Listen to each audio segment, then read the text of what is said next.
बिस्मिल्लाहिर्रहमानिर्रहीम। अस्सलामुअलैकुम। Welcome to Arif MDCAT lectures. जैसा कि हम सब जानते हैं कि आपके एफएससी के एग्ज़ाम ख़त्म हो चुके हैं और अब आप एमडीकैट 2025 के लिए खुद को प्रिपेयर कर रही हैं। उम्मीद करते हैं कि आप सबके एग्ज़ाम बहुत अच्छे हुए होंगे और दुआ है कि अल्लाह ताला आपको बहुत अच्छा रिज़ल्ट दे जो जैसा कि आपने एक्सपेक्ट किया है, ताकि आपका एमडीकैट में एग्रीगेट बेहतर बन सके। तो इसके लिए एमडीकैट 2025 पर कुछ बात कर लेते हैं। किसी भी कॉम्पिटिटिव एग्ज़ाम में अपेयर होने के लिए पहले हमें उसके लिए कंप्लीट नॉलेज होना बहुत ज़रूरी है, ताकि हम उसके अकॉर्डिंग अपने आप को तैयार कर सकें। इसमें सबसे पहले सबसे ज़्यादा ज़रूरी क्या चीज़ है कि उसका सिलेबस क्या है। एमडीकैट का सिलेबस अगर आपको पता होगा तो आप अपने टाइम को उन्हीं टॉपिक्स पर यूटिलाइज़ करेंगे जो कि एमडीकैट 2025 के लिहाज से इम्पॉर्टेंट हैं। इस वीडियो में मैं आपको एमडीकैट सिलेबस के बारे में बताऊंगा। देन हम उसका पैटर्न डिस्कस करेंगे। देन टाइम ड्यूरेशन से मुराद आपके पास कितने मंथ हैं। एमडीकैट की डेट अनाउंस हो चुकी है जो कि last week of the September में ये होगा टेस्ट। तो इट्स मीन आपके पास हार्डली 4 मंथ्स हैं जिसमें आपको अपने आप को प्रिपेयर करना है, ताकि आप उस कॉम्पिटिटिव एग्ज़ाम में अपेयर होकर अपना बेस्ट परफॉर्म कर सकें। And in the end I will share some tips and tricks जिनको आप यूज़ करते हुए अपने एमडीकैट में ना सिर्फ क्लियर करेंगे बल्कि आप बहुत अच्छे मार्क्स सिक्योर कर सकते हैं। वीडियो में आगे बढ़ने से पहले आपसे रिक्वेस्ट है कि अगर आप चैनल पर नए हैं तो काइंडली चैनल को सब्सक्राइब करें, लाइक करें, शेयर करें। बिकॉज़ आरिफ एमडीकैट लेक्चर्स आपके लिए लाया है एमडीकैट 2025 क्रैश कोर्स, जो कि बिल्कुल फ्री ऑफ कॉस्ट है। इसके लिए आपको कुछ भी पे नहीं करना और आप फ्री ऑफ कॉस्ट इस कोर्स को ज्वाइन कर सकते हैं। अगर आप इस कोर्स को ज्वाइन करना चाहते हैं आरिफ एमडीकैट लेक्चर्स को आज ही सब्सक्राइब करें और इस कोर्स को अवेल करें। ये आपके लिए बेस्ट अपॉर्चुनिटी है कि आप इस कोर्स को फ्री ऑफ कॉस्ट घर बैठे अपनी एमडीकैट की प्रिपरेशन को बहुत अच्छे तरीके से कर सकते हैं। चलिए वीडियो को आगे बढ़ाते हैं। अब हम एमडीकैट के सिलेबस के बारे में कुछ डिस्कशन करते हैं। एमडीकैट सिलेबस में हमारे पास 5 सब्जेक्ट होते हैं। बायोलॉजी, जो कि हमारे पास एक मेजर क्वेश्चन होता है। सबसे ज़्यादा नंबर ऑफ़ एमसीक्यूज़ हमारे पास बायोलॉजी में होते हैं। देन केमिस्ट्री एंड फिज़िक्स, जिनके हमारे पास इक्वल नंबर ऑफ़ एमसीक्यूज़ होते हैं। English and logical reasoning. Last year हमारे पास 200 नंबर ऑफ़ एमसीक्यूज़ थे जिनमें से स्टूडेंट्स को अटैम्प्ट करने थे, बट अब इस साल पीएमसी की कुछ पॉलिसी चेंज हो गई है। उन्होंने नंबर ऑफ़ एमसीक्यूज़ को 200 से रिड्यूस करके 180 कर दिया है, जिसमें अभी तक स्टिल हमें कोई कंफर्मेशन नहीं कि डिवीज़न ऑफ एमसीक्यूज़ क्या होगी, बायोलॉजी के कितने होंगे, केमिस्ट्री या फिज़िक्स के कितने एमसीक्यूज़ होंगे। बट लास्ट ईयर जो हमारे पास डिवीज़न ऑफ एमसीक्यूज़ थी 68 बायोलॉजी के थे, केमिस्ट्री एंड फिज़िक्स के 56 थे, इंग्लिश के 20 and logical reasoning 6। Don't worry, जैसे ही कोई अपडेट आती है number of division of MCQs के हवाले से आरिफ एमडीकैट लेक्चर्स पर आपको अपडेट दे दी जाएगी। एमडीकैट सिलेबस से मुराद आपने जो एफएससी में सिलेबस पढ़ा है बिल्कुल वही होता है। टॉपिक्स वही होते हैं, बस कुछ टॉपिक्स ज़्यादा होते हैं या कुछ टॉपिक कम होते हैं। हर प्रोविंस का अपनी अपनी बुक होती है, तो उसमें जैसे कि आपने सपोज़ करें फ़िज़िक्स में करंट इलेक्ट्रिसिटी का टॉपिक पढ़ा है, लेकिन पेशावर की बुक में हो सकता है कुछ टॉपिक उसमें एडिशनल हों जो कि सिंध की बुक में ना हो। तो पीएमसी एक सिलेबस प्रोवाइड करता है जो कि कॉमन होता है तमाम के लिए, ताकि एमडीकैट का जो डिफ़िकल्टी लेवल है उसको सेम रखा जाए तमाम प्रोविंसेस के लिए। जैसे ही एमडीकैट का सिलेबस आएगा उस पर भी एक वीडियो बनाकर मैं अपलोड कर दूँगा, ताकि स्टूडेंट्स को फैसिलिटेट किया जा सके। एमटीकैट के सिलेबस के साथ साथ जो सबसे ज़्यादा मोस्ट इम्पॉर्टेंट बात है वो है प्रोविंशियल बुक। सबसे ज़्यादा प्रोविंशियल बुक पर फोकस करना बहुत ज़रूरी है, क्योंकि प्रोविंशियल लेवल पर एमटीकैट लिया जाएगा। सो सिंध के बच्चे अपनी सिंध की बुक्स को फोकस करें, पंजाब वाले पंजाब की बुक्स को फोकस करें, यही सबसे बेस्ट ऑप्शन है।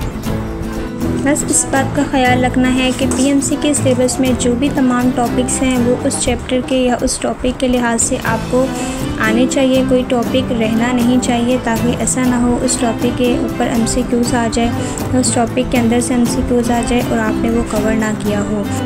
सो आरिफ एमटीकैट लेक्चर्स ने अपने लेक्चर्स को बिल्कुल पीएमसी के सिलेबस के अकॉर्डिंग डिज़ाइन किया है।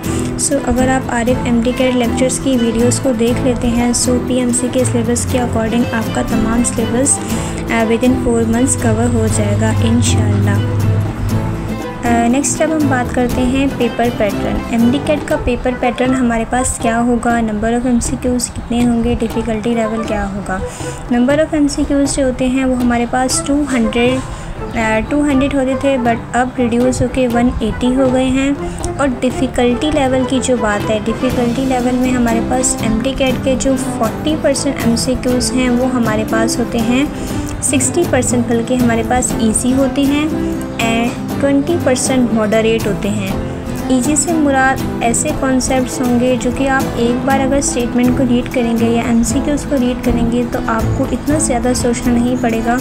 अगर आपने बुक्स को अच्छी तरह गो थ्रू किया होगा, कॉन्सेप्ट्स को अच्छी तरह ग्रैस किया होगा, तो आपको विदिन सेकंड्स उसका आंसर पता चल जाएगा। देन हमारे पास आते हैं मॉडरेट, जिनका वेटेज होता है 20%। मॉडरेट से मुराद ऐसे एमसीक्यूज़ होते हैं जिन पर आपको थोड़ा क्लिक करना पड़ेगा, अपने दिमाग पर थोड़ा जोर देना पड़ेगा कि उसको सॉल्व करने के लिए मतलब इजी से थोड़े से डिफ़िकल्ट होंगे। देन हमारे पास आते हैं हार्ड एमसीक्यूज़। हार्ड से मीन डिफ़िकल्ट लेवल, डिफ़िकल्ट थोड़े होते हैं जिन पर आपको जैसे ही स्टेटमेंट रीड करेंगे तो आपको लगेगा एक एमटीकैट का झटका सा कि आप एक कॉम्पिटिटिव एग्ज़ाम में बैठे हैं। और वही जो डिफ़िकल्ट 20 एमसीक्यूज़ होते हैं, 20% एमसीक्यूज़ होते हैं, वही मेरिट बनाते हैं। इजी और मॉडरेट तो सब बच्चे कर लेते हैं, एवरेज स्टूडेंट भी उनको अटेम्प्ट करके अच्छे से उनमें मार्क्स ले सकते हैं, लेकिन जो 20% डिफ़िकल्ट एमसीक्यूज़ होते हैं वो सिर्फ वही स्टूडेंट कर पाते हैं जिन्होंने जो भी एमटीकैट के लिए टाइम दिया गया है उसमें अपने आप को बेहतरीन तैयारी की हो, बुक्स को पढ़ा हो और कॉन्सेप्ट्स को अच्छे से क्लियर किया हो। नेक्स्ट हमारे पास आता है टाइम मैनेजमेंट एमटीकैट में बहुत ज़्यादा ज़रूरी है, क्योंकि आपके पास ये 4 मंथ हैं और 5 सब्जेक्ट्स हैं, बायोलॉजी, केमिस्ट्री, फिज़िक्स, और इनका भी बहुत ज़्यादा सिलेबस है। जो अगर आपने टाइम को बेस्ट यूज़ नहीं किया या बेहतरीन यूज़ नहीं किया तो आपके लिए बहुत मुश्किल हो जाएगी एंड के डेज़ में, क्योंकि आपको तमाम सिलेबस को गो थ्रू भी करना है, कॉन्सेप्ट भी क्लियर करने हैं, उसके बाद आपको एमसीक्यूज़ की प्रैक्टिस भी करनी है, पास पेपर, और उसके बाद आपको रिवीजन भी करनी है। So don't worry, Arif MDCAT lectures इन सब में आपकी हेल्प करेगा। आरिफ एमटीकैट के लेक्चर्स में आपको topic wise lecture, MCQs practice और तमाम चीज़ें मिलेंगी, जिसमें अगर आप डेली की बेसिस पे, जैसे कि लेक्चर अपलोड किया जा रहा है, आप डेली के बेसिस पे देखें, उसकी फिर टेस्ट डिस्कशन देखें, देन आप देखेंगे कि आपकी विदिन 4 मंथ्स बहुत अच्छी प्रिपरेशन हो जाएगी। Because time is a powerful key that convert a black coal into a valuable diamond that is very transparent and clear. Next है हमारे पास टिप्स एंड ट्रिक्स जिनको यूज़ करते हुए आप अपने एमटीकैट को ना सिर्फ क्लियर कर सकते हैं बल्कि बहुत अच्छे नंबर सिक्योर कर सकते हैं। फर्स्ट है हमारे पास कंटेंट नॉलेज। जो भी जिस टॉपिक के ऊपर भी आप एमसीक्यूज़ कर रहे हैं, लेकिन उसके ऊपर पहले आपका नॉलेज होना बहुत ज़रूरी है। नॉलेज के लिए आपको पहले तो एमटीकैट के लेक्चर्स को बहुत अच्छी तरह से देखना है, जो कि Arif home schooling daily upload करेगा। उसके बाद आपको इंटरेस्ट लेना है। जब आप इंटरेस्ट लेंगे तो आपकी वो जो नॉलेज होगी वो आपको ग्रैस्प करना बहुत ईजी होगा।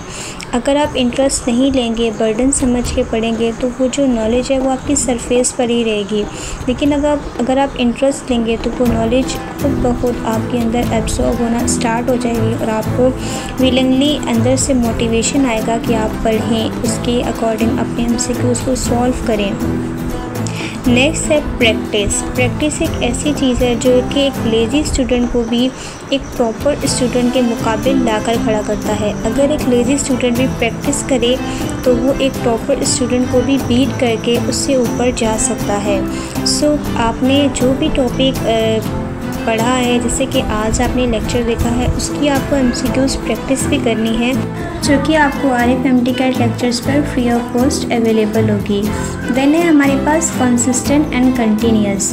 इसका मतलब ये है कि अगर आपने स्टडी के लिए 2 आवर डिसाइड किए हैं मॉर्निंग के लिए और 2 आवर इवनिंग के लिए, तो आपको डेली उसी टाइम पर पढ़ना होगा।